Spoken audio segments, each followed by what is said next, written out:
Hi and welcome to This Week in Romance for March 8th. This is the hottest romance news of the week in under 5 minutes. I'm Elizabeth.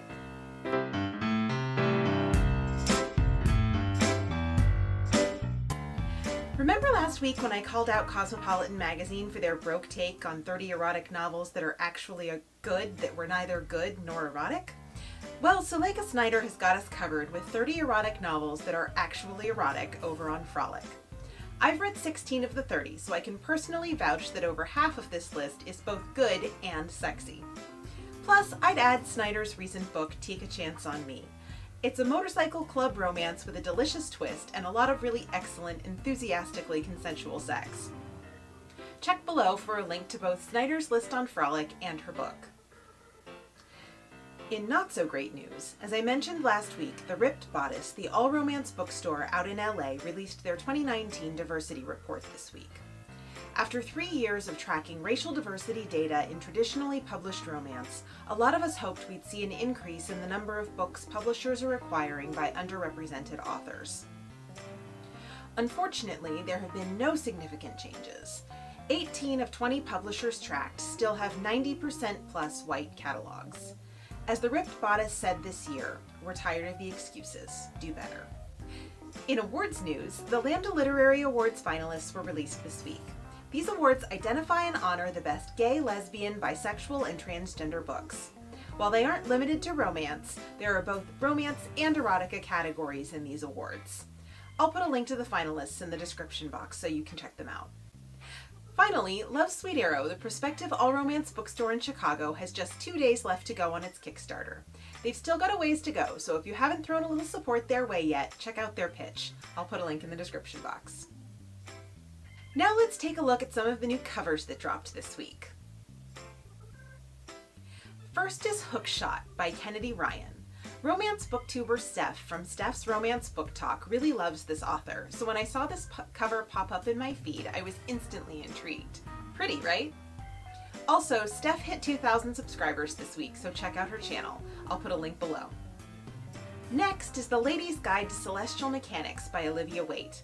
Waite is currently probably best known for the highly insightful romance column she writes for the Seattle Review of Books, but she's also a romance author. This female-female historical romance from Avon is her latest offering. Also in female-female cover reveals is this one, Anyone But You by Chelsea Cameron. Let's all just be speechless here for a second. It's enemies to lovers between a grumpy gym owner and a cute yoga studio owner. I really want this one to be excellent because just look at that cover.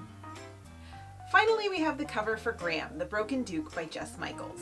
You're probably thinking, Elizabeth, this is your basic Regency clinch cover. I don't get it. You guys, this book is illustrated. The photos are by longtime cover photographer Jen LeBlanc, whose pictures are always so good. Plus, this book just sounds like fun. I'll link the pre-order details for all of these books below. In more book news, let's talk about some new releases. At the top of everyone's list is Kiss and Cry by Mina Villaesquera. This is a hockey player plus figure skater romance set in the Philippines with characters who are a little older than the romance norm. If you like sports romance, I highly recommend you check this one out. It's $3.99 in ebook. Next is my own personal, highly anticipated release, American Dreamer by Adriana Herrera. This book is about a food truck owner and the man he meets as he's preparing to move his business to the big city. Everyone who has read this said how hungry it made them, so better consume this one with snacks nearby. It's $3.99 from Carina Press. Finally, another food-related release, The Ultimate Pie Day Party by Jackie Lau. The hero is planning a pie day party and enlists the baker heroine's help in planning and catering it. Jackie's romantic comedies became a quick favorite of mine last year for their quirky humor and Toronto settings. It's $3.99 in ebook. Last but certainly not least, our pet of the week. Lily, who keeps series Bibles for some of the biggest romance names in the business, has been yelling, "Not my dog," at this precious pupper for a decade. Not only is he obviously such a good boy, he's made a cameo in a romance novel. The hero in J.C. Burton's Make Me Stay named his dog after Not My Dog. Don't you just want to snuggle his cute little tummy? That's about it for This Week in Romance. Come back next week for more of the hottest romance news in under 5 minutes.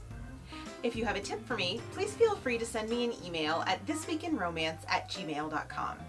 If you're interested in my other videos, I upload 3 times a week on Wednesdays, Fridays, and Sundays. Consider subscribing. Expect lots of romance reviews and recommendations, basic romance novel info for genre newbies in my Romance 101 series, and updates on my no book buying year. Thanks for watching and have a great week. Doubt not, slay some words, and Lex has your back. Bye.